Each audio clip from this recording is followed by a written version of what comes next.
वालेकुम। ये मेडिसन हम बनाते हैं हर किस्म के ज़ख्मों के लिए। ज़ख्म चाहे जलने की वजह से हों, चोट की वजह से हों, शुगर के हों, कैंसर के हों, हर किस्म के ज़ख्मों के लिए काम करेगी। और इसकी जो ख़ास खूबियाँ हैं वो दर्द को उसी वक्त रोक देती है, खून बह रहा हो तो उसी वक्त रोक देगी, और ज़ख्मों को चंद दिन में मुंदमिल कर देती है, और जलने की वजह से जो छाले बन जाते हैं उसको भी ठीक करेगी।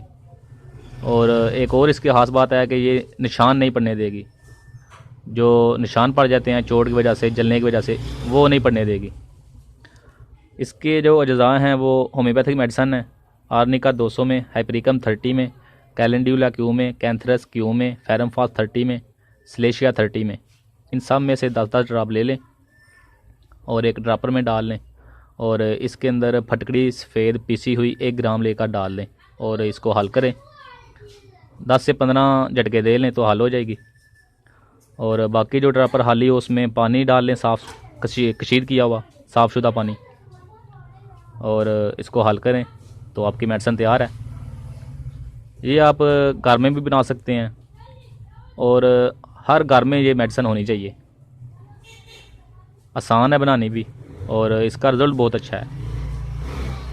हर घर की ज़रूरत है, इसको बनाएं और इस्तेमाल करें। बहुत शानदार रिज़ल्ट हैं इसके, चंद दिन में ज़ख्म मुंदमिल कर देती है।